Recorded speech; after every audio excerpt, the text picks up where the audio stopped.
رحمتوں کا سفینہ، زندگی کا قرینہ، روح مکہ مدینہ، آدمی کو بناتا ہے یہ انسان۔ ناظرین، آپ کا خیر مقدم ہے علم و علماء۔ ایک بار پھر یہ سیگمنٹ جاری و ساری ہے اور ایک موضوع کے ساتھ ہم آپ کی خدمت میں حاضر ہیں جس میں علماء حضرات تشریف فرما ہوتے ہیں۔ ابتدائے رمضان سے ماشاءاللہ یہ سلسلہ جاری و ساری ہے اور یہ سیگمنٹ جو ہے بطور خاص علم و علماء جو سیگمنٹ ہے بہت زیادہ پسند کیا جاتا ہے، دیکھا جاتا ہے۔ اس کے موضوعات کو بہت پذیرائی مل رہی ہے اور اس پہ ملنے والے جوابات سے لوگ بہت کچھ سیکھ رہے ہیں۔ آج ہمارا موضوع ہے توحید و شرک، اس پر ہم بات کریں گے۔ ہمارے ساتھ موجود ہیں استاذ العلماء حضرت علامہ مفتی محمد اکمل مدنی صاحب۔ السلام علیکم ورحمۃ اللہ۔ وعلیکم السلام ورحمۃ اللہ۔ اور میرے بائیں جانب تشریف فرما ممتاز و معروف عالم دین علامہ لیاقت حسین اظہری صاحب۔ السلام علیکم ورحمۃ اللہ۔ وعلیکم السلام ورحمۃ اللہ وبرکاتہ۔ اور علامہ مفتی خرم اقبال رحمانی صاحب ممتاز و معروف عالم دین ہے، تشریف رکھتے ہیں۔ السلام علیکم ورحمۃ اللہ وبرکاتہ۔ وعلیکم السلام ورحمۃ اللہ۔ مفتی صاحب، اللہ کی وحدانیت پر دلیل اگر ہم مانگنا چاہیں اور اس کی ضرورت اور اہمیت کے حوالے سے کچھ جاننا چاہیں تو کیا فرمائیے گا؟ اعوذ باللہ من الشیطان الرجیم، بسم اللہ الرحمن الرحیم۔ سب سے پہلے وحدانیت کی تھوڑی سی تشریح ہو جائے۔ وحدانیت کا مطلب ہوتا ہے اللہ تعالیٰ کو اکیلا ماننا، اسی سے پھر موحد نکلا ہے، اللہ تعالیٰ کو واحد تسلیم کرنے والا۔ اور یہ ہمارا عقیدہ توحید جو ہے یہ ہمارے سمجھ لیں مذہب اسلام کی اساس بنیاد ہے۔ اگر کوئی عقیدہ توحید ہی نہ رکھے تو وہ کفر و شرک میں مبتلا ہوگا اور دائرہ اسلام سے خارج ہو جائے گا۔ اللہ تبارک و تعالیٰ کی ذات اور صفات دونوں اعتبار سے وحدانیت کو تسلیم کرنا لازم ہے۔ ذات کے اعتبار سے وحدانیت کا مطلب یہ ہے کہ جیسے اللہ کی ذات قدیم ہے ویسا کسی کو نہ تسلیم کریں، صرف اللہ ہی معبود ہو، کسی غیر اللہ کو معبود نہ مانا جائے، اور اللہ تعالیٰ کے لیے بیوی یا اولاد کا کوئی تصور نہ ہو۔ اسی طرح اللہ تبارک و تعالیٰ کو فقط واجب الوجود مانا جائے کہ وہ واجب الوجود وہ ہوتا ہے کہ جس کا وجود ضروری ہو، یا یوں کہہ لیں ہمیشہ سے ہو، اس کے وجود کی کوئی علت نہ ہو، اس کے وجود سے تمام وجود پیدا ہوئے ہوں، اور یہ صرف اللہ کی شان ہے۔ اور اللہ تعالیٰ کی صفات کے اعتبار سے وحدانیت کا تصور یہ ہے کہ اللہ کی ہر صفت چار خوبیوں سے ضرور متصف ہے۔ وہ ذاتی ہے، قدیم ہے، لامحدود ہے اور غیر فانی ہے۔ قدیم کا مطلب جیسے اللہ کی ذات ہمیشہ سے ہے، صفات بھی ہمیشہ سے ہیں۔ ذاتی کا مطلب کسی کی دی ہوئی نہیں ہے۔ غیر فانی کا مطلب نہ ان پہ فنا واقع ہونا ممکن ہے، نہ فی الواقع فنا واقع ہوگی، کچھ بھی نہیں۔ اور لا محدود، اس کی کوئی حد نہیں۔ تو اگر کسی مخلوق کے اندر یہ چیزوں میں سے کوئی ایک بھی تسلیم کر لی جائے تو کفر و شرک ثابت ہوگا۔ دلیل اس کی بہت ساری ہیں۔ خود اللہ تعالیٰ نے قرآن پاک میں فرمایا کہ لیسا کمثلہ شیء، بے شک اللہ کی مثل کوئی شے نہیں ہے۔ اس کا مطلب ہے کہ اللہ واحد ہے، اس کے مثل کوئی بھی نہیں ہو سکتا۔ سورہ اخلاص اللہ کی وحدانیت پر زبردست قسم کی دلیل، قل هو اللہ احد، آپ کہہ دیجئے کہ اللہ ایک ہے، اللہ بے نیاز ہے، نہ اس سے وہ کسی سے پیدا ہوا نہ اس سے کوئی پیدا ہوا، اور اس کا کوئی ہمسر اور ہم پلہ ہم نظیر نہیں ہے۔ یہ ساری آیات۔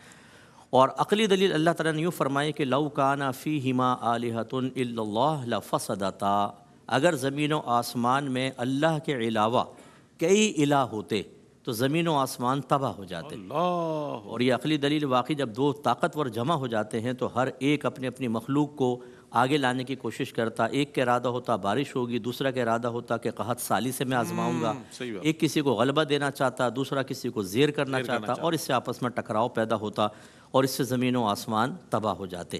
تو لہذا ضرورت اس بات کی ہے کہ اس وحدانیت کے تصور کو ذہن میں پختہ کیا جائے اور کوئی بھی ایسا طرز عمل یا سوچ اور فکر کو فروغ نہ دیا جائے کہ جس سے انسان کفر و شرک کے حقیقت کی طرف، حقیقتاً اس میں گرنے کی طرف، یا خدا نخواستہ اس کے شائبے کی طرف بھی جائے۔ یہ علماء کی ذمہ داری ہے اور اسی لیے اس طرح کے موضوعات کا انتخاب کیا جاتا ہے۔ اور اس کی ضرورت اور اہمیت بس یہ ہے کہ اگر ہم اس وحدانیت کا اقرار نہ کریں، اس کو نہ مانیں، تو شرک میں مبتلا ہو جائیں گے۔ اور اللہ تبارک و تعالیٰ نے قرآن میں واضح فرما دیا کہ وہ مشرک کو نہیں بخشے گا۔ یعنی اگر کوئی حالت شرک میں مر گیا تو اس کی بخشش نہیں ہے اور یہ ہمیشہ ہمیشہ جہنم میں جائے گا۔ اس لیے اللہ کی وحدانیت کا اقرار، اس کا بار بار تکرار، ذہن میں اس کی تحفیظ اور پھر اس کے عقیدے کو اپنے بچوں کے ذہن میں راسخ کرنا، یہ انتہائی ضروری ہے۔ کیا کہنا ہے؟ بہت اچھے انداز میں دلائل پیش کیے اور مفتی صاحب نے بڑے عقلی دلائل، اور وہ دلائل کہ جو قرآن بھی ہمیں دے رہا ہے. اگر ہم پڑھیں قرآن تو اس میں عقیدہ توحید کے حوالے سے دلائل مل جاتے ہیں. اب ہم یہ جاننا چاہیں گے کہ توحید کیا ہے اور عقیدہ توحید کے تقاضے کیا ہیں. علامہ لیاقت حسین اظہری صاحب اس حوالے سے کچھ روشنی ڈالیں گے. جی بسم اللہ الرحمن الرحیم. دیکھیے عقیدہ توحید یہ دین اسلام کی بنیاد ہے اور اسی پر سارا سٹرکچر ہے اور اس پر ساری اساس ہے. جتنے بھی انبیاء کرام تشریف لائے ان کی سب سے پہلے دعوت یہی ہوتی تھی کہ ان اعبدوا اللہ واتقوا، اللہ تبارک و تعالیٰ کی عبادت کرو. وَإِلَٰهُكُمْ إِلَٰهٌ وَاحِدٌ، وہ خدائے الہ ہے اور الہ واحد ہے، اس کا کوئی بھی شریک نہیں ہے. اور فرمایا کہ اس کے تقاضے سب سے پہلے یہ ہے کہ انسان اپنے تمام اعمال کے اندر بھی کسی قسم کی ریا کو شامل نہ کرے. بالکل بالکل. ایک شرک ہے اس کا قبلہ مفتی صاحب نے تعریف فرمائی کہ اللہ تبارک و تعالیٰ کی کسی بھی اعتبار سے ذات میں صفات میں کسی کو مثل بنانا، یہ تو بالکل شرک ایسی ہے کہ ان اللہ لا یغفر ان یشرک بہ ویغفر ما دون ذلک. اور ایک ہے شرک خفی. تو توحید کا تقاضا یہ ہے کہ آپ اپنے ایمان کو، اپنی توحید کو اتنا خالص کریں کہ اس کے اندر ریا بھی نہ ہو. وما امروا الا لیعبدوا اللہ مخلصین لہ الدین. فرمایا کہ حکم دیا گیا ہے کہ تم خالص ہو کر اللہ تبارک و تعالیٰ کی عبادت کرو. اس انداز سے اللہ کی عبادت کرو کہ قل ان صلاتی و نسکی و محیایا و مماتی للہ رب العالمین لا شریک لہ وبذالک امرت وانا اول المسلمین. اللہ، میری نماز، میری قربانی، میرا مرنا، میرا جینا، میری ہر چیز اس خدا وحدہ لا شریک ہے. کہنا ہے سبحان اس کا کوئی شریک نہیں ہے، کسی بھی اعتبار سے کوئی شریک نہیں ہے. اور فرمایا کہ میں اسی کے لیے سب کچھ کرتا ہوں. دوسرا ہے اللہ تبارک و تعالیٰ کی ذات پر توکل اور بھروسہ کرنا. دیکھیں یہ دنیا عالم اسباب ہے. رب تبارک و تعالیٰ نے یہی فرمایا کہ وَأَلَّيْسَ لِلْإِنسَانِ إِلَّا مَا سَعَىٰ. انسان کو وہی ملتا ہے کہ جس کی وہ سعی کرتا ہے، کوشش کرتا ہے، اسٹرگل کرتا ہے، محنت کرتا ہے. رب تبارک و تعالیٰ نے یہ نظام کائنات یہ ساری اسباب پر رکھی ہوئی ہے. لیکن فرمایا کہ اس کے اوپر ما فوق الاسباب ایک ذات ہے جو مسبب الاسباب ہے. کبھی کبھی ایسا ہوتا ہے کہ انسان سارے اسباب کو جمع بھی کر لیتا ہے لیکن پھر بھی نتیجہ نہیں نکلتا ہے. تو فرمایا جہاں جا کر تمہارے ارادے، تمہارا سب کچھ ٹوٹ جاتا ہے تو سمجھ لو کہ وہ خدا وحدہ لا شریک کی ذات ہے. تو انسان اللہ تبارک و تعالیٰ کی ذات پر اپنے تمام معاملات کے اندر توکل کرے. ابھی ہم چند دن پہلے جنت کا بیان کر رہے تھے اور اس کے اندر حدیث پاک کے اندر آیا کہ 70,000 افراد بغیر حساب کتاب کے جنت جائیں گے. ان کی پہلی صفت یہی بیان کی حدیث پاک کے اندر کہ وہ اللہ تبارک و تعالیٰ پر ایمان رکھتے ہیں اور ایمان کے ساتھ ساتھ اللہ کی ذات پر ان کا توکل کامل ہے. بے شک بے شک. اذا عزمت فتوکل علی اللہ. سبحان اللہ. فرمایا جب کسی چیز کا عزم کر لو تو پھر اس کے معاملات کو، انجام کو اللہ تبارک و تعالیٰ کی ذات پر چھوڑ دو. تو کسی بھی اعتبار سے دیکھیں، عبادات کے اعتبار سے دیکھیں، معاملات کے اعتبار سے دیکھیں، انسان کو اللہ کی ذات پر بھروسہ ہونا چاہیے. اس کی عبادات خالصتاً اللہ تبارک و تعالیٰ کے لیے ہوں، اس کے ہر چیز خالص ہو. اور اس کے بعد یہ ہو کہ وہ اللہ تبارک و تعالیٰ کی ذات پر بھروسہ کرے، اعتماد کرے. توحید کی برکتیں پائے گا، وہ توحید کا نور پائے گا. وہ اللہ اکبر اللہ اکبر. ہمارے اساتذہ کرام قبلہ مفتی صاحب کے بھی، ہمارے بھی حضرت علامہ فقی ملت علامہ عبدالحکیم شرف قادری صاحب رحمۃ اللہ علیہ، ہم جامعہ نظامیہ میں پڑھتے تھے. عصر کے بعد ان کے پاس بیٹھتے تھے تو بچپن سے آپ یقین کریں، بچپن سے ایک طالب علم ہوتا ہے نا، ہمارے عقیدوں کے اندر، ہمارے اس کے اندر توحید کو مضبوط کرتے تھے. بیٹا یہ سٹرکچر ہے ہمارے دین اسلام کا. آج تمہارے ہاتھ کے اندر چھوٹا سا رسالہ ہے اور تم جو ہے ضرب یضرب ضربا فہو ضارب میزان پڑھ رہے ہو، منشئ پڑھ رہے ہو، لیکن آج سے اپنے عقیدہ توحید کو مضبوط کر لو. یہی بنیاد، اب یہ بنیاد ہے. اس پر جا کے تمہارے سارے دین اسلام کا اور ایمانیات کے سارا ہوگا. تو آپ علم پڑھیں یا کوئی بھی کام کریں، سب سے پہلے عقیدہ توحید اللہ کی ذات پر ہونا چاہیے. ہر نبی نے یہی دعوت دی.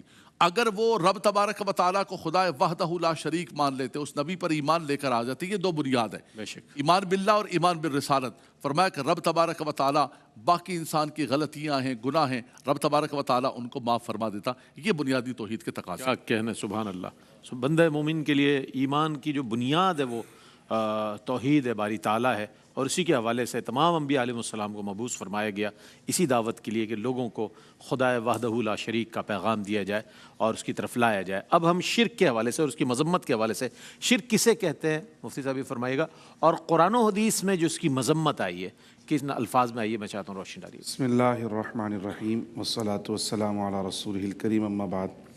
رئیس بھائی، بنیادی طور پر شرک جو ہے وہ توحید کی ضد ہے، یا توحید کی ضد شرک ہے. تو جتنا کچھ توحید کے ضمن میں بیان ہوا اسی کا جو ضد ہے وہ شرک کے ضمن میں آتا ہے.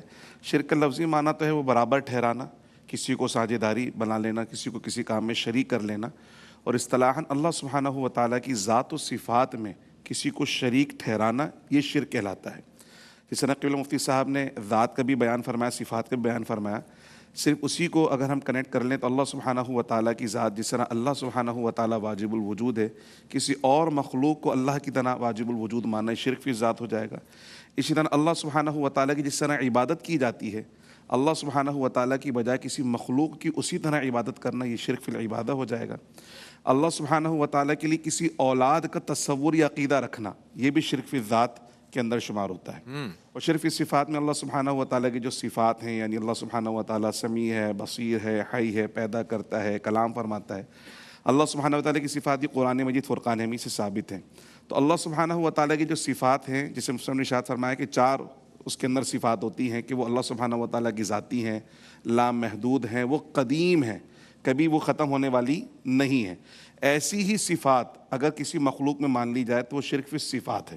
لیکن اللہ سبحانہ و تعالیٰ نے جو اپنی مخلوق کو صفات عطا فرمائیں، جسے قرآن میں ارشاد فرمایا کہ فَجَعَلْنَاهُ سَمِيعًا بَصِيرًا، اللہ نے انسان کو بھی دیکھنے والا اور سننے والا بنایا ہے.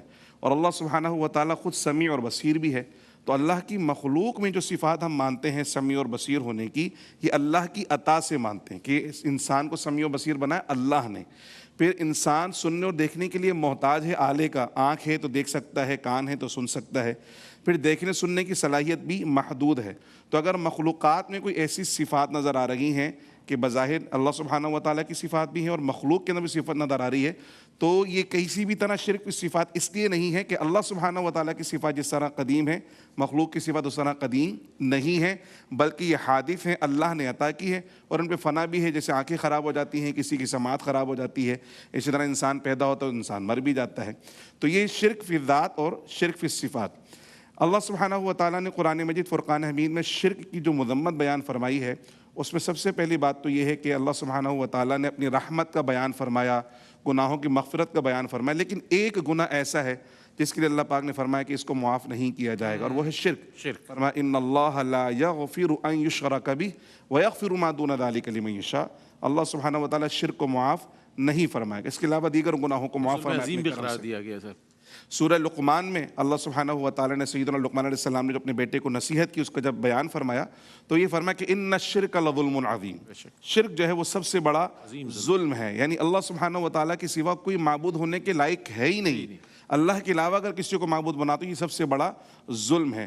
پھر قرآن مجید میں اللہ پاک نے بھی ارشاد فرمایا کہ انہ من یشرک باللہ فقد حرم اللہ علیہ الجنہ ومأواہ النار، کہ جو اللہ سبحانہ و تعالیٰ کے ساتھ شرک کرے گا نا اس کے لیے جنت حرام ہے اور اس کا ٹھکانہ جہنم ہے.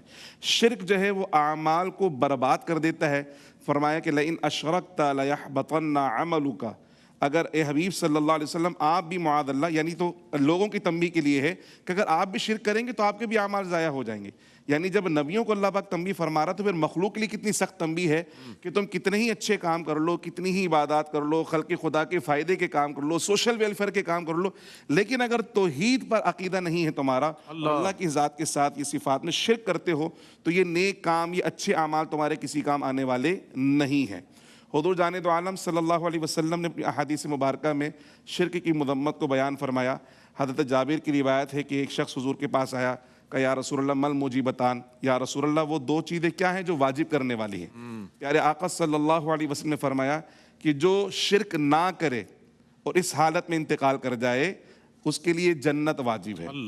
جس کا انتقال معاذ اللہ شرک کی حالت میں ہو، شرک کرتے ہوئے مرے، اس پر جہنم واجب ہے.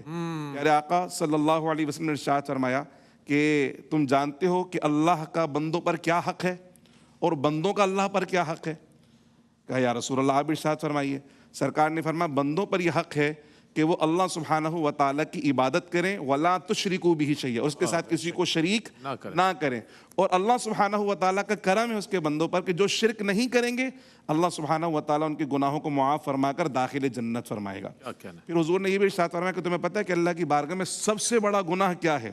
سب سے بڑا گناہ کہ یا رسول اللہ ارشاد فرمائیے کہ سب سے بڑا گناہ یہ ہے کہ اللہ کے ساتھ کسی کو شریک ٹھہرایا جائے. تو قرآن و سنت کے اندر شرک کی مذمت بیان کی گئی, شرک سے بچنے کی تاکید کی گئی, اور جیسے ہم بارہا سنے کہ انبیاء کی جو بنیادی دعوت ہے وہ یہی ہے کہ شرک سے بچا کر توحید کی طرف لے کر آیا جائے. کیا بات ہے.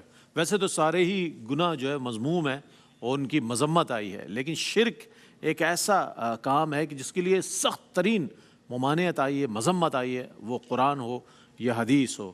کاش کہ اس حوالے سے اویئرنیس ہو جائے تو ہم بہت سی چیزوں سے بچ سکتے ہیں. انشاءاللہ ایک وقفہ ہے, وقفے کے بعد جب حاضر ہوں گے تو مزید سوالات کو شامل کریں گے تاکہ اس موضوع پر کما حق ہو پیغام پہنچ جائے ہمارے ناظرین تک کہ یہ توحید و شرک جو ہے یہ کس انداز کا موضوع ہے, اس حوالے سے کتنی آگہی ضروری ہے. حاضر ہوتے ہیں وقفے کے بعد, ہمارے ساتھ رہیے گا. جی ناظرین, آپ کا خیر مقدم ہے. توحید و شرک کے حوالے سے بات ہو رہی ہے, دلائل پیش کیے گئے, اس کی تعریف اور اس کے بعد اس کے جو تقاضے ہیں یعنی عقیدہ توحید کے, اس پر بات ہوئی ہے. اور پھر شرک مضموم ہے از روح قرآن و حدیث, اس کے لیے کیا کیا حوالے ہیں وہ بھی پیش کیے گئے. اور اب ہم قبلہ مفتی محمد اکمل مدنی صاحب کی جانب بڑھیں گے اور ایک بہت ہی اہم سوال, معترضین جو اعتراضات کرتے ہیں اس کے حوالے سے بہت سے سوالات کے جوابات انشاءاللہ مفتی صاحب کے اس جواب سے مل جائیں گے. مفتی صاحب یہ فرمائیے گا, کیا فی زمانہ نظریات و معاملات اہل سنت میں تصور شرک موجود ہے؟ میں چاہتا ہوں اس پر کچھ کلام فرمائیے. جی نہیں, بالکل موجود نہیں ہے. زبردستی ٹھونسا جائے تو ایک الگ بات ہے, اور ایسا ہرگز نہیں ہے. مثال کے طور پہ نبی کریم صلی اللہ علیہ وسلم کا نام اقدس سن کر بعض عقیدت میں انگوٹھے چومتے ہیں, اور یہ ایک تعظیمی فعل ہے. تو بعض لوگ کہتے ہیں کہ یہ شرک فی تعظیم ہو جائے گا کہ تعظیم تو اللہ کی ہونی چاہیے, نبی کریم کی تعظیم کی ہوئی. بالکل. تو اگر مطلقاً تعظیم کو وجہ شرک قرار دیا جائے تو پھر تو ماں باپ کی تعظیم بھی شرک ہوگی, کعبۃ اللہ کی بھی ہوگی, استاد کی بھی ہوگی, نبی کی تعظیم بھی ہوگی, تو شرک و قرآن کی تعظیم بھی شرک ہوگی. اس کا مطلب اس کو زمین پہ پھینک دیا جائے تاکہ تعظیم کے خلاف تحقیر کا معاملہ ہو, تو بالکل ہی تعظیم ختم ہو جائے, کوئی بھی اس کو نہیں مانے گا. تو ایسا ہرگز نہیں ہے. تو اس لیے اگر اللہ تعالیٰ کا نام سن کر چوما جائے یا نبی کریم کا سن کر چوما جائے تو دونوں تعظیمی معاملات ہیں اور آپس میں کوئی منافات اور ٹکراؤ نہیں ہے. ایسے ہی نماز میں اگر نبی کریم صلی اللہ علیہ وسلم کا تصور لایا جائے چاہے بالقصد چاہے اچانک آئے, تو یہ بھی کوئی تعظیم فی شرک نہیں کہلائے گا, بالکل بھی نہیں ہوگا, کیونکہ خود اللہ تبارک و تعالیٰ نے التحیات پڑھنا واجب قرار دیا اپنے حبیب کے ذریعے, اور اس میں السلام علیکہ ایھا النبی جب ہم کہتے ہیں تو نبی کا تصور تو آئے گا. اب سوال یہ پیدا ہوتا ہے کہ تعظیم کے ساتھ آئے گا یا تحقیر کے ساتھ آئے گا. لازم بات ہے تحقیر کے ساتھ تو آ نہیں سکتا, تعظیم کے ساتھ ہی آئے گا. تو کیا اللہ تعالیٰ نے خود شرک کی دعوت دی, ایک آدمی کو آزمائش میں ڈالا؟ ایسا نہیں ہے. اسی طریقے سے میلاد مصطفیٰ صلی اللہ علیہ وسلم, یہ تو لفظ میلاد ہی شرک کی نفی کے لیے ہے کہ اللہ پیدا نہیں ہوا, نبی کریم پیدا ہوئے ہیں, تو یہ شرک کی نفی ہوئی. اسی طریقے سے مزارات پر حاضر ہو کر سجدے کرنا, ہم اسی بالکل مذمت کرتے ہیں, لیکن اس میں دو بڑی اقسام ہوتی ہیں ممنوعہ سجدوں کی. ایک سجدہ عبادت ہے اور ایک سجدہ تعظیم ہے. سجدہ عبادت کا مطلب ہے کسی کو معبود حقیقی سمجھ کر سجدہ کرنا, اور میرے خیال میں ایک گاؤں کا جاہل دیہاتی بھی اگر ہو اور وہ سجدہ کر رہا ہے مزار پر, آپ پوچھیں کہ کیا یہ صاحب مزار عبادت کے لائق ہے, تو وہ کہے گا کہ نہیں, میں اس کو خدا سمجھ کے نہیں کر رہا ہوں. سجدہ تعظیمی ہی ہوتا ہے یا سجدہ محبت آپ کہہ لیں. تو یہ سجدہ تعظیمی ہماری شریعت کے اندر حرام اور گناہ کبیرہ ہے, ہم اس کی بھی حوصلہ افزائی نہیں کریں گے. پیر کو سجدہ کرنا, تصویروں کو کرنا, مزارات کو کرنا, قبر کو, حتیٰ کہ اعلیٰ حضرت امام اہل سنت رحمۃ اللہ علیہ نے مزار پر حاضری کے موقع پر قبر کو چومنا بھی منع فرمایا ہے. فرمایا 4 قدم کے فاصلے پر کھڑے ہوں ادب کے ساتھ, اور جو پڑھنا ہے پڑھیں اور اس کے بعد رخصت ہو جائیں. تو یہ اس میں کون سا شرک ہو گیا بتائیے؟ ہاں, اگر فرض کر لیں کوئی کہتا ہے کہ میں لوگوں کی نیتوں پر مطلع ہو جاتا ہوں اور دیکھ لیتا ہوں کہ ہر ایک سجدہ عبادت کر رہا ہے, اس لیے میں شرک کا فتویٰ دے رہا ہوں, تو پھر ہم سوال کریں گے کہ جس چیز کو آپ نے نبی کریم صلی اللہ علیہ وسلم کے لیے ماننے کے سلسلے میں شرک قرار دیا تھا, اگر نبی کے لیے علم غیب مان لیا تو آپ مشرک ہو جائیں گے. اس کا دعویٰ تو آپ خود کر رہے ہیں. اب پہلے اپنے ایمان کا ثبوت دے دیجیے آپ, کہ آپ کو کیسے پتہ چلا کہ کون کس نیت کے ساتھ کر رہا ہے. کعبۃ اللہ کے سامنے لوگ جھکے ہوتے ہیں, آپ دیکھیں جب مطاف میں نماز پڑھ رہے ہوتے ہیں, اگر ایک غیر مسلم یہ دعویٰ کر دے کہ تم سب کافر و مشرک ہو ہماری طرح, ہم بتوں کے سامنے جھکتے ہیں وہ بھی پتھر, اور تم اس عمارت کے سامنے جھکتے ہو یہ بھی پتھر, بتائیں شرک کی نفی کیسے کریں گے؟ ایک ہی جواب ہے کہ بظاہر ہم پتھر کے سامنے جھکے ہیں اس لیے کہ حکم خدا بندی ہے, لیکن ہمارے دل میں نیت اپنے رب کو سجدہ کرنے کی ہے. اس کا مطلب ہے ظاہری جھکنا اصل نہیں ہے, یہ قابل گرفت نہیں ہے, اصل ہے نیت. نیت ٹھیک ہے تو سامنے جھکنا بھی جائز, اور اگر نیت صحیح نہیں ہے تو پھر سامنے جھکنا کفر و شرک ہوگا۔ اب اس کا جواب تو وہ دے گا جو کفر و شرک کے فتوے لگا رہا ہے کہ ایک مسلمان پر بغیر کسی تحقیق کے کفر و شرک کا فتویٰ لگانا، آپ کو اس کی اتھارٹی کس نے دی ہے؟ جبکہ آپ کے نبی کریم صلی اللہ علیہ وسلم نے ارشاد فرمایا جو کسی مسلمان کو کافر کہے اور وہ کفر کا اہل نہ ہو تو کفر کہنے والے کی طرف لوٹ آئے گا۔ میرے آقا نعمت امام علیہ سنت نے ایک مقام پر اس کو حدیث کو ظاہر پر رکھا ہے کہ ایسے ہی ہوگا اگر آپ مسلمان کو کافر کہتے ہیں تو اصل میں آپ یہ کہتے ہیں کہ تیرے عقیدے کفریاں ہیں۔ مسلمان کو کافر کہنے کا مطلب یہ ہوا، اور اس کے عقیدے کفریاں نہیں ہیں، اسلامیہ ہیں، تو اس کا مطلب ہے آپ نے کہا اسلامی عقیدہ کفر ہے، اور اسلامی عقیدے کو کفر کہنا خود کفر ہے، اس لیے کفر آپ کی طرف لوٹ کر آئے گا۔ اب آپ اپنے ایمان کی فکر کر لیں۔ اسی طرح صاحب مزار سے استمداد کرنا، ہم اس میں محتاط لفظ یہی بیان کرتے ہیں، اگر آپ جائیں السلام علیکم کہیں، اگر آپ کو کوئی ان کے ذریعے حاجت طلب کرنی ہے اللہ تعالیٰ کی بارگاہ سے، تو یوں ریکویسٹ کریں کہ حضور آپ اللہ کی بارگاہ میں دعا فرما دیں کہ اللہ تعالیٰ میرا مسئلہ حل کر دے، اور وہ انشاءاللہ بزرگ سنتے بھی ہیں۔ نبی کریم صلی اللہ علیہ وسلم جب قبرستان جاتے تھے تو السلام علیکم یا اہل القبور فرماتے تھے، اور سرکار نے حضرت عمر سے فرمایا تھا بدر کے مقام پر، جب آپ نے کہا کہ یا رسول اللہ کیا یہ سنتے ہیں کفار، جب سرکار نے خطاب فرمایا آپ نے فرمایا تم ان سے زیادہ سننے والے نہیں ہو، اور ایک روایت میں فرمایا جب تم مردے کو سلام کرتے ہو اس کا جواب دیتا ہے لیکن تمہیں اس کا شعور حاصل نہیں ہے، سلام بھی دعا جواب بھی دعا، حدیث سے پتہ چلا مردے سنتے بھی ہیں۔ تو اگر صاحب مزار سے ریکویسٹ کی کہ حضور دعا فرما دیں اللہ تعالیٰ میرا مسئلہ حل کر دے، تو یہ بالکل صحیح، اس میں کون سا شرک کا تصور آ گیا بتائیے۔ اسی طریقے سے معمولات اہل سنت، آپ نیاز کو دیکھ لیں، نیاز کے اندر کھانا صرف اللہ کے لیے بنایا جائے گا، اللہ ہی ثواب دے گا، اللہ ہی مغفرت فرمائے گا، اللہ کا ہی قرب مقصود ہے، صرف ہماری نیت یہ ہوتی ہے کہ اس کا ثواب فلاں کو پہنچ جائے۔ اگر اس آیت کو بنیاد بنا کہ وما اہل بہ لغیر اللہ، کہ جس پر غیر اللہ کا نام لیا جائے تو وہ بھی حرام ہو جاتا ہے، اس کو خیر شرک تو نہیں کہتے لیکن کہتے ہیں حرام ہو گئی نیاز، کیونکہ آپ نے کہا غوث پاک کی نیاز، یہ خواجہ صاحب کی نیاز، جب اس پہ آپ نے غیر اللہ کا نام لے لیا شرک، تو ہم یہ بدعت، ہم کہتے ہیں کہ نہیں، مطلقاً غیر اللہ کا نام لینے سے نہیں ہوگا۔ اس آیت کا مفہوم یہ تھا کہ کفار بوقت ذبح جانوروں پر اپنے بتوں کا نام ذکر کر کے ذبح کرتے تھے، لات کے نام پر، عزا کے نام پر۔ اللہ نے یہ فرمایا کہ ان ذبیحہ کو کھانا بھی ناجائز ہے یا حرام ہے جن پر بوقت ذبح غیر اللہ کا نام لیا جائے۔ اور اگر آپ ضد پر رہیں کہ نہیں ہم تو مطلقاً یہ کہیں گے جس کھانے پر غیر اللہ کا نام لیا جائے تو وہ شرک ہے، تو میں پوچھوں گا ولیمہ خدا کا نام ہے؟ شادی کا کھانا خدا کا نام ہے؟ سالگرہ کا کھانا خدا کا نام ہے؟ ختم قرآن کا کھانا خدا کا نام ہے؟ نہیں۔ آپ کو کہیے ولیمے کا کھانا یہ حرام، شادی کا کھانا حرام، جس پر نام لیں گے وہ حرام ہو جائے گا۔ اچھا زوجہ کے بارے میں کیا کہیں گے؟ یہ کس کی زوجہ ہے؟ غیر اللہ کا نام لیا تو وہ تو گئی، اب کس کا نام لیں گے؟ معاذ اللہ یہ کہیں گے۔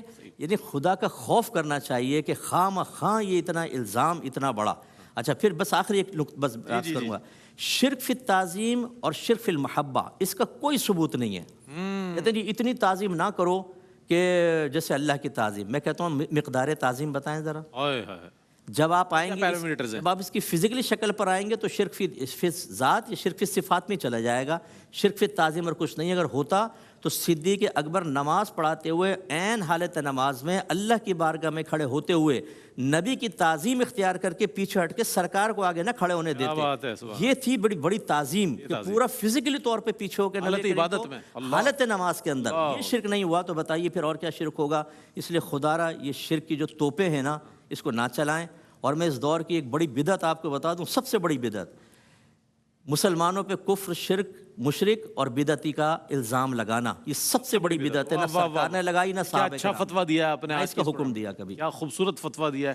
اگر مفتی صاحب آپ اجازت ہے طالب علمانہ طور پر اسی ضمن میں جو اعتراضات اہل سنہ پہ ہوتے ہیں، یا رسول اللہ مدد، یا علی مدد، یا غوث پاک، یا غریب نواز کہا جاتا ہے، مجھے اس پر بھی کچھ روشنی ڈال دے تاکہ پورا موضوع مکمل ہو جائے۔ اچھا انتہائی دائرہ ادب میں رہ کر میں یہ گزارش کروں گا کہ افراط و تفرید دونوں جانب سے ہی ہے۔ بڑی معذرت کے ساتھ ہمارے ہاں وحدانیت کا بیان نہیں ہوتا اللہ تعالیٰ کا۔ اچھا ہم نے بعض نے قسم کھائی ہوئی ہے کہ اللہ سے تو مانگنے نہیں ہے، جب کہنا ہے یا رسول اللہ مدد ہی کہنا ہے، یا علی مدد کہنا ہے، تو اب وہ اسٹیکر چھپ گئے، صرف یا اللہ مدد، کسی نے لکھ دیا صرف یا رسول اللہ مدد۔ یہ غلط طریقہ ہے۔ اصل فاعل حقیقی میرے رب کی ذات ہے، ہم اسی سے مدد طلب کرتے ہیں، اسی سے مدد طلب کرنا افضل اولا ہے، وہی غیر محتاج ہے، ساری کائنات کے خزانے اسی کے دست قدرت میں ہیں، اس کی عطا، اس کے حکم، اس کے اذن کے بغیر کوئی ایک تنکا بھی اٹھا کر نہیں دے سکتا۔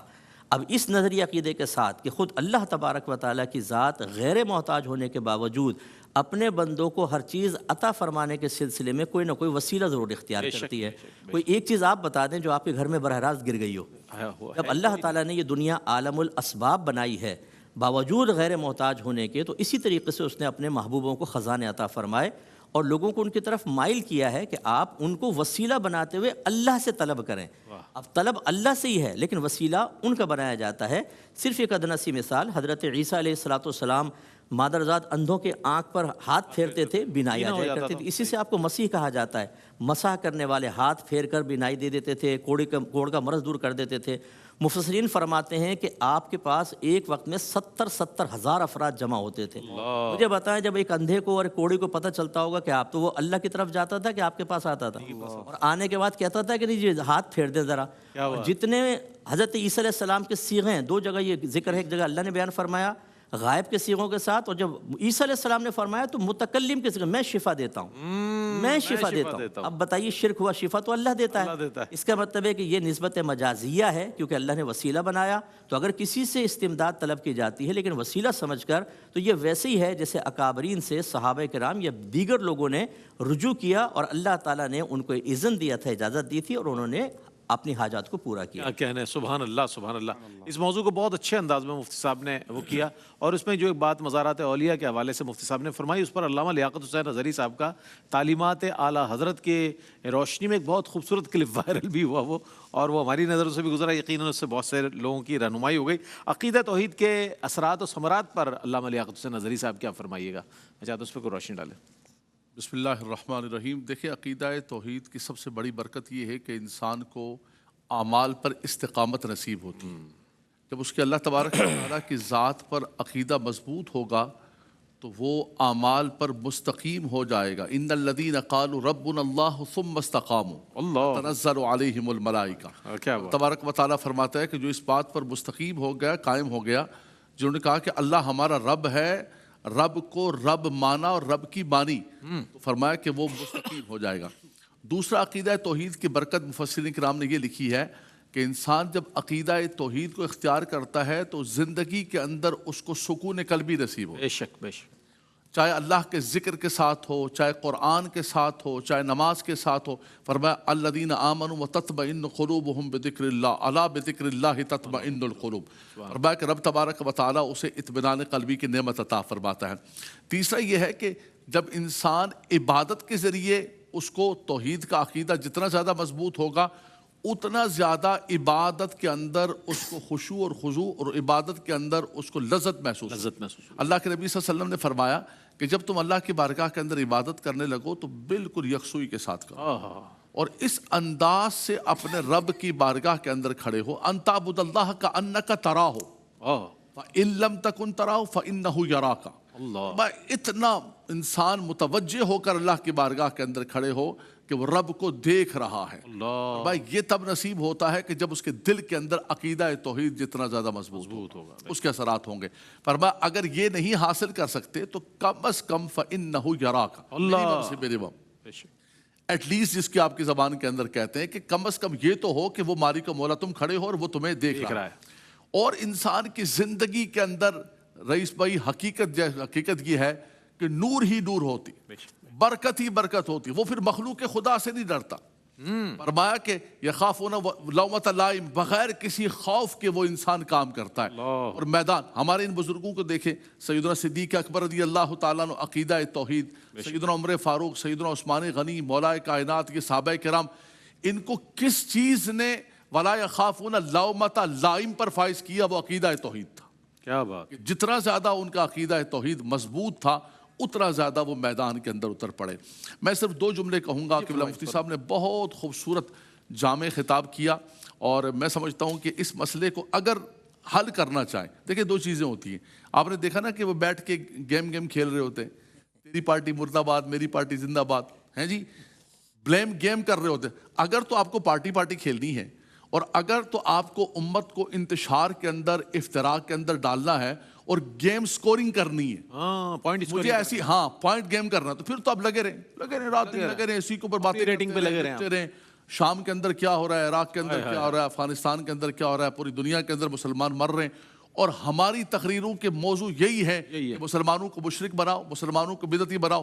اگر آپ نے اسی پر سارا سٹرکچر رکھنا ہے تو پھر تو صحیح ہے، ورنہ مفتی صاحب نے کتنا قرآن پاک سے کتنا خوبصورت دیا، علامہ صاحب نے کتنا خوبصورت دیا کہ دیکھیں اتنی سی بنیادی بات ہے کہ جو صفات اللہ کی مخلوق کے اندر، مثال کے طور پہ قرآن مجید فرقان حمید کی ایک آیت کریمہ ہے، رب تعالیٰ فرماتا ہے ان اللہ بالناس لرؤوف الرحیم، اللہ تبارک و تعالیٰ اپنے بندوں پر رؤوف الرحیم، واضح کتاب توحید کی آیت ہے، اور یہی لفظ اللہ تبارک و تعالیٰ نے اپنے محبوب کے لیے فرمایا، حریص علیکم بالمؤمنین رؤوف الرحیم۔ اللہ، یہ تو کتاب توحید ہے، رب تعالیٰ اپنے لیے بھی فرما، اپنے محبوب کے لیے فرما رہے ہیں۔ اتنا سا فرق ہے جو علماء کرام نے بار بار واضح کیا کہ بھائی نبی کریم صلی اللہ علیہ وسلم یا کسی بھی ولی کو، کسی بھی اللہ کے نبی کو جو صفات ملی ہیں وہ عطائی ہے، رب تبارک و تعالیٰ کی ذاتی، رب تبارک و تعالیٰ کی قدیم ہے۔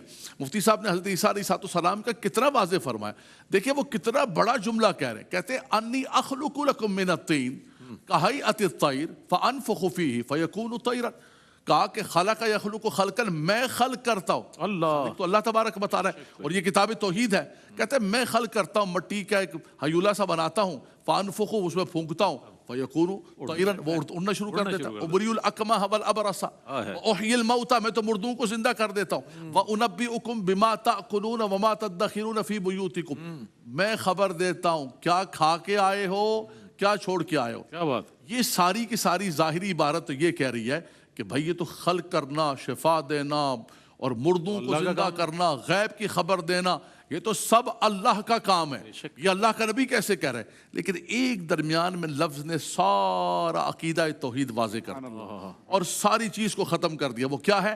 انی اخلق لکم من الطین کہیئۃ الطیر فانفخ فیہ فیکون طیرا باذن اللہ، کیا بات، وَأُنَبِّئُكُم بِمَا تَأْكُلُونَ وَمَا تَدَّخِرُونَ فِي بُيُوتِكُم وَأُحْيِي الْمَوْتَى بِإِذْنِ اللہ۔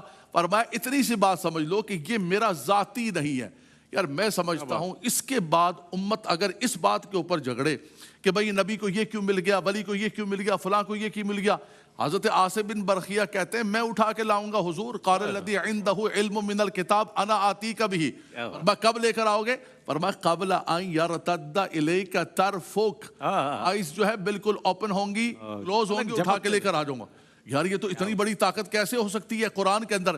فرمایا کہ رب نے طاقت عطا فرمائی۔ کیا بات ہے، سبحان اللہ سبحان اللہ، یہ علماء اہل سنت ہیں ماشاءاللہ، اور معترضین جو ڈھیلے ڈھالے جو اعتراضات کرتے ہیں نا، وہ یہ سن لیں کہ الحمدللہ مذہب حق اور مذہب مہذب اہل سنہ والجماعت کا جو عقیدہ ہے یہ علماء حضرات کس خوبصورت انداز سے بیان کر رہے ہیں۔ اچھا بعض لوگ لا علمی میں اگر کچھ کر دیتے ہیں تو ان پر اعتراضات کرنے والے بھی ویسا ہی ہوتے ہیں۔ بہرحال ایک مختصر سا وقفہ ہے، وقفے کے بعد حاضر ہوتے ہیں، ہمارے ساتھ رہیے۔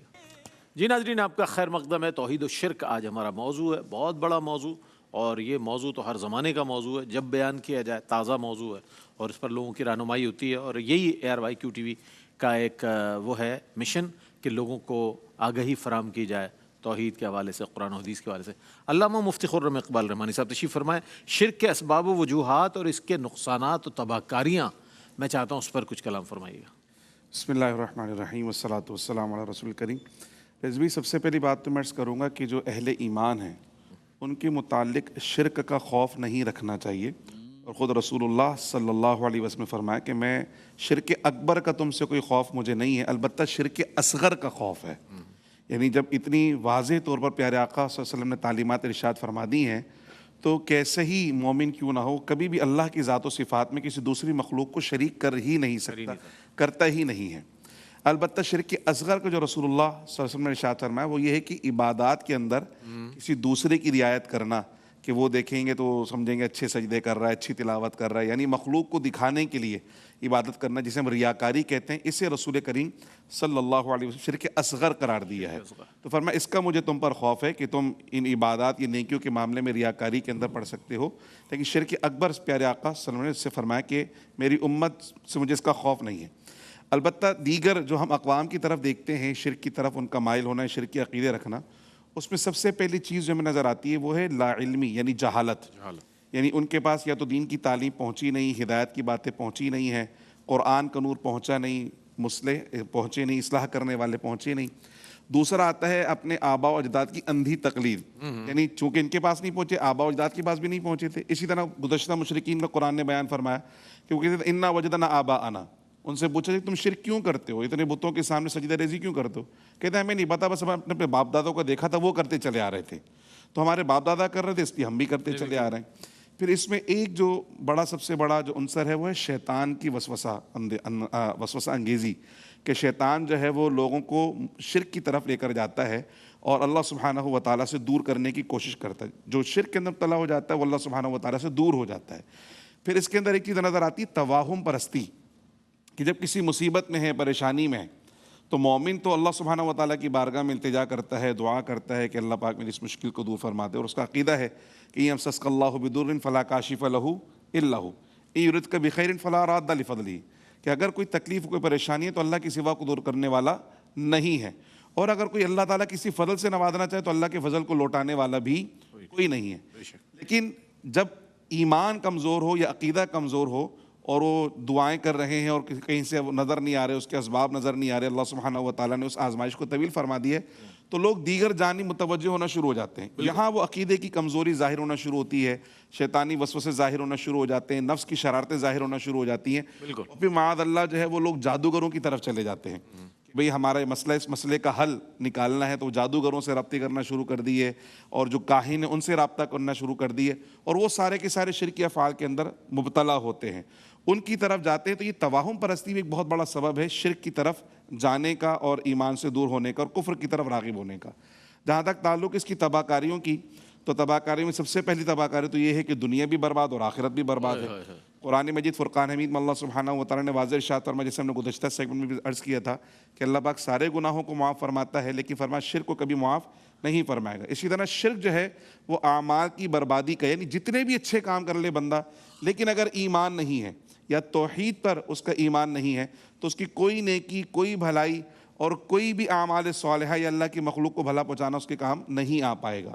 پھر اس کے ساتھ دنیا کے اندر اس کے نقصانات میں یہ ہے کہ انسان جب دنیا میں زندگی گزارتا ہے تو اس کو کوئی لائن آف ایکشن چاہیے کہ میں کس طرح سے زندگی گزاروں اور میرے نظم و ضبط کیا ہوگا، ڈسپلن کیا ہوگا. جو توحید کا ماننے والا اس کے پاس ایک ڈسپلن ہے، اسے پتہ ہے کہ اللہ واحد وہ میرا معبود ہے، میں نے صرف اس کی عبادت کرنی ہے اور صرف اس کو راضی کرنا ہے، اس کے علاوہ کسی کو راضی نہیں کرنا. لیکن جو شرک کی طرف ہے وہ پریشان ہو جاتا ہے کہ میں کس کس کو راضی کروں. یعنی اگر بارش کرنی ہے تو کسی اور خدا کو راضی کرنا پڑے گا، اولاد چاہیے تو کسی اور خدا کو راضی کرنا پڑے گا، زندگی کی خوشحالی چاہیے تو کسی اور خدا کو منانا پڑے گا، اور آخرت کی خوشحالی چاہیے تو کسی اور خدا کو منانا پڑے گا. تو وہ انتہائی ذہنی انتشار کا شکار ہو جاتا ہے کہ میں کیا کیا کروں، کس کس کو مناؤں. پھر اسی طرح بات آتی ہے زندگی میں عمل کرنے کی، کہ میں جب فیصلہ کرنا چاہتا ہوں تو فیصلہ کرنے کے لیے بھی مجھے کوئی نہ کوئی ایک فیصل چاہیے ہوتا ہے، ایک ممتاز فیصلہ کرنے والا چاہیے ہوتا ہے جو میری زندگی کے فیصلوں کو آسان کر دے. اگر شرک کی طرف جائیں گے تو بندہ فیصلہ کرنے میں پریشان ہو جاتا ہے کہ اس کی مانوں، اس کی مانوں، اس کی مانوں. لیکن جب توحید کا ماننے والا ہو تو اسے پتہ ہے کہ اللہ سبحانہ و تعالیٰ نے قرآن کے اندر میرے لیے فیصلہ عطا فرما دیا ہے، رسول اللہ نے سنت میں فیصلہ عطا فرما دیا ہے، تو میں قرآن اور سنت کو اپنے اوپر لازم کر لوں گا تو زندگی کی تمام پریشانی اور مصیبتوں سے بچ جاؤں گا. پھر اسی طرح جو شرک ہے وہ آخرت کے اندر نقصان پہنچانے والا ایسے بھی ہے کہ کوئی اچھی صحبت، یعنی نبیوں کی صحبت اختیار کی، ان کی ازواج نے، سیدنا نوح علیہ السلام کا ذکر ہے قرآن کے اندر، حضرت لوط علیہ السلام کا ذکر ہے قرآن کے اندر، لیکن ان کی جو ازواج تھیں وہ ان کی دین پر نہ ہوئی تو یہ صحبت بھی انہیں کسی کام نہیں آئی، وہ آخرت میں اللہ کے عذاب میں گرفتار ہونے والی ہے. تو یہ جو شرک ہے یہ ہر طرح سے نقصان پہنچانے والا ہے، دنیا کے اندر بھی اور آخرت کے اندر بھی، اور اللہ سبحانہ و تعالیٰ کے عذاب کا مستحق ٹھہرانے والا ہے. اس چیز سے بچنا چاہیے. شرک کے نقصانات اور اس کی تباہ کاریوں کے حوالے سے بڑے مفصل انداز میں مفتی صاحب نے گفتگو فرمائی. اب میں یہ جاننا چاہوں گا خود کو ایک مضبوط توحید پرست کیسے بنایا جائے، چونکہ قبلہ مفتی صاحب نے جب دلائل پیش کیے توحید پر تو سورہ اخلاص کا ذکر، خالص توحید کا ذکر فرمایا، اس کو حوالہ بنایا. میں چاہتا ہوں اس پر کچھ روشنی ڈالیے مفتی صاحب، کیسے بنایا جائے خود کو؟ جی دیکھیں، پورے عالم میں اللہ تبارک و تعالیٰ نے اپنی قدرت عظیمہ کے کئی مظاہر ظاہر فرمائے، انہیں ظہور کے مقامات ہیں، ان پر ہم غور و تفکر کریں. اچھا، تو اس سے پھر اندازہ ہوتا ہے کہ ایک ذات ہے جس نے ہمیں پیدا کیا اور وہ سب کنٹرول بھی کر رہی ہے، اور ایک ہی ذات ہے. بے شک، کیونکہ اگر دو ہوتے تو وہی فیصلوں کا اختلاف ہوتا اور خرابی پیدا ہو جاتی. اور اس کے لیے میں اکثر عرض کرتا ہوں کہ زیادہ دور جانے کی ضرورت نہیں ہے. ہمارے بزرگان دین نے فرمایا کہ من عرف نفسہ عرف ربہ، جس نے اپنے آپ کو پہچان لیا اس نے اپنے رب کو پہچان لیا۔ تو اپنی معرفت حاصل کرنے کی کوشش کریں، اپنے بارے میں غور کریں۔ مثال کے طور پر ہم کھانا کھا لیتے ہیں، اب افطار کے اندر ہی آپ دیکھ لیں، اصول یہ ہوتا ہے جب ہم کھاتے ہیں تو معدے میں ایسڈ پیدا ہوتا ہے، اور وہ بڑا ایکوریٹ ہوتا ہے کہ جیسے آپ غذا کھائیں گے، ثقیل ہے تو زیادہ ایسڈ پیدا ہوگا، نرم ہے تو کم ہوگا۔ اب ہم جب افطار کے لیے بیٹھتے ہیں تو ہم تو ہر قسم کا آئٹم اتار لیتے ہیں، پکوڑے بھی جا رہے ہیں، فلانا جا رہا ہے فلانا، اب وہ معدہ بھی سوچتا ہوگا کون سا ایسڈ آئے اور یہ ہضم کرے۔ اچھا ہم نے کھا پی کے چھوڑ دیا، اب وہ ہضم کیسے ہو رہا ہے بتائیں؟ اللہ تعالیٰ نے ایک ڈیفالٹ پروگرام اندر رکھا ہوا، ایک ذات ہے جو پورا اس کھانے کو ہضم کرتی ہے۔ اور میں بڑے کو تو چلے چھوڑ دے، میں چھوٹے پہ آتا ہوں، جو ماں دودھ فیڈ کراتی ہے اسی ایک دودھ سے بچے کے ناخن بھی بڑھ رہے ہیں، آنکھ بھی بڑھ رہی ہے، گردہ، پھیپڑے، گوشت، چربی، گردے، اس کے پیر، اس کی ہڈیاں، پورا وجود، یعنی کہ پورا وجود ایک ماں کے دودھ سے۔ اندازہ کریں کہ اللہ تعالیٰ کیسا قادر مطلق ہے۔ اسی طریقے سے جو غذائی نظام ہے، حضرت سفیان ثوری رحمۃ اللہ علیہ فرمایا کرتے تھے کہ لوگوں تم یہ سمجھتے ہو کہ تم رزق کو تلاش کر رہے ہو، حالانکہ خدا کی قسم رزق تمہیں تلاش کرتا ہوا تم تک آتا ہے۔ کیا کہنا ہے؟ جب ہم بریانی کھائیں تو غور کریں کہ اس میں چاول ہے، پیاز ہے، ٹماٹر ہے، گرم مسالہ ہے، مرغی ہے یا گائے ہے، لہسن ہے، ادرک ہے، کہاں تھی یہ؟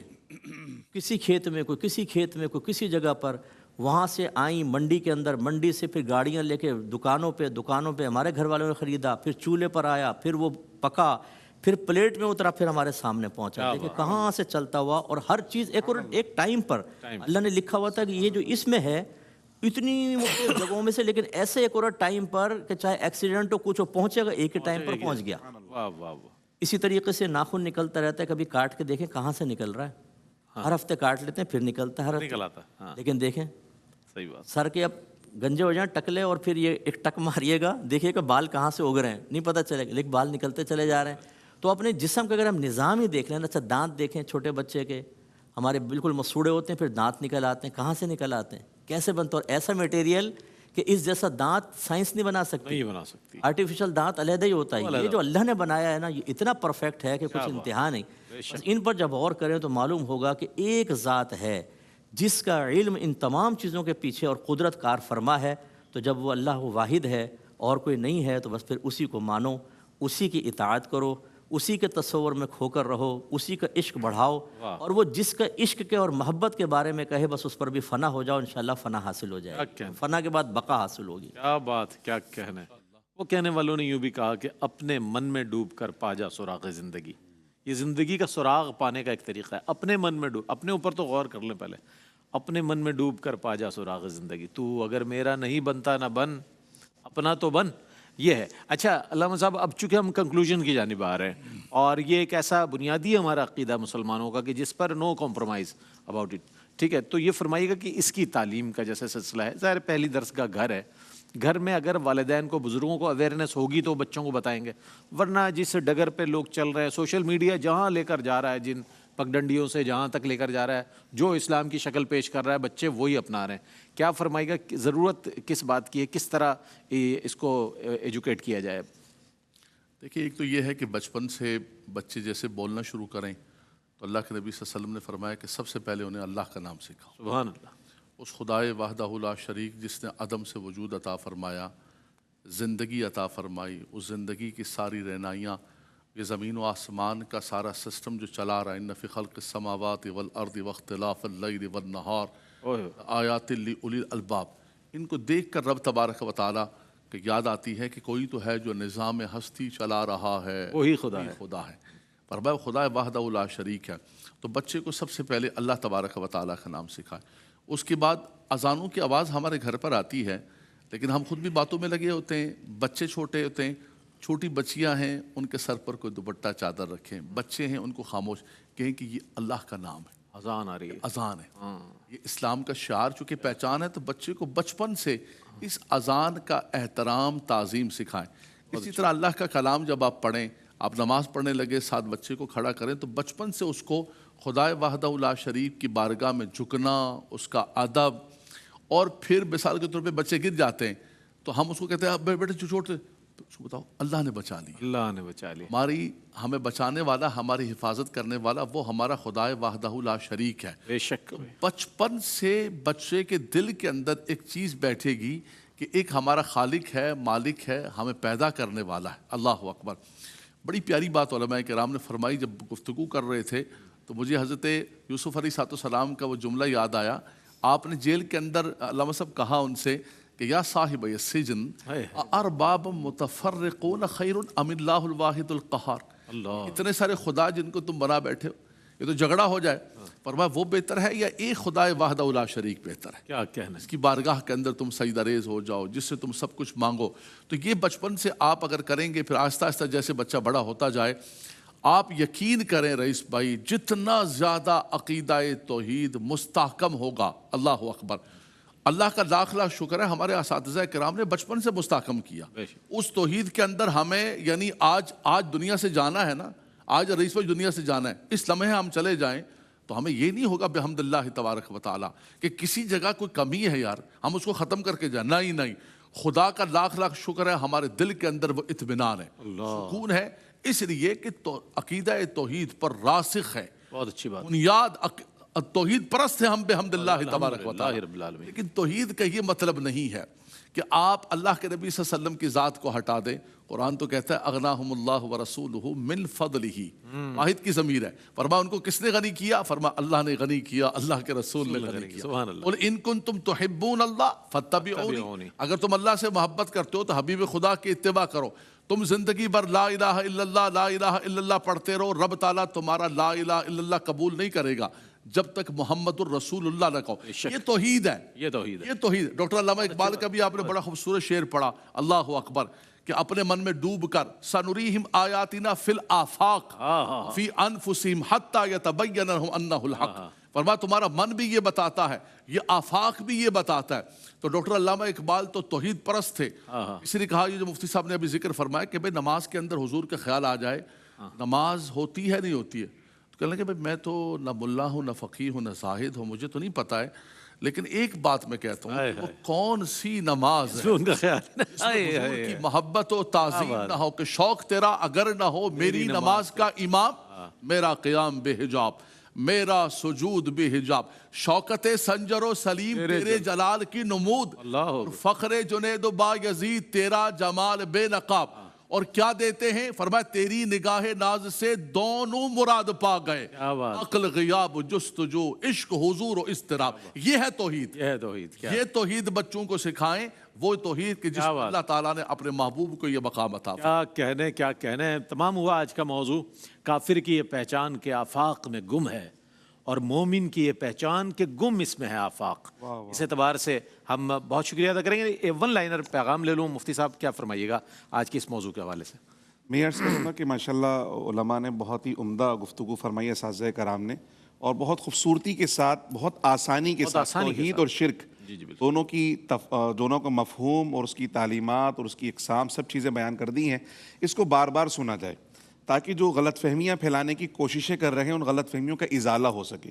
جب تک آپ اپنے علماء کو نہیں سنیں گے, اپنے اکابرین کو نہیں سنیں گے, غلط فہمیاں دور نہیں ہوں گی. سوشل میڈیا کے پلیٹ فارم سے دیگر جگہ پر لوگ اسی طرح مناظرے کے چیلنج دیتے رہیں گے, اعتراضات کرتے رہیں گے. اعتراض کا جواب آپ کو علماء حقانی کے پاس بے شک. تو اس پروگرام کو بار بار سنیں, دیکھیں اور اس کو یاد کرنے کی کوشش کریں گے تو انشاءاللہ اس معاملے میں کبھی پریشانی کا سامنا نہیں کرنا پڑے. میں بہت شکریہ ادا کروں گا مفتی صاحب آپ کی تشریف آوری کا, علامہ لیاقت حسین ندوی صاحب آپ کی تشریف آوری کا, کہ آپ تشریف لائے اور قبلہ تشریف فرما ہے. اور اگلا جو سیگمنٹ ہے وہ ہے آپ کے مسائل کا حل, جس میں قبلہ مفتی محمد اکمل مدنی صاحب تشریف فرما ہوں گے. آپ کے سوالات لیے جائیں گے اور ان کے جوابات براہ راست دیے جائیں گے. تو اس سیگمنٹ میں آپ کا اور ہمارا ساتھ رہے گا. ملتے ہیں ایک وقفے کے بعد, ہمارے ساتھ رہیے گا. رحمتوں کا مہینہ, عظمتوں کا سفینہ, زندگی کا قرینہ, روح مکہ مدینہ, آدمی کو بنا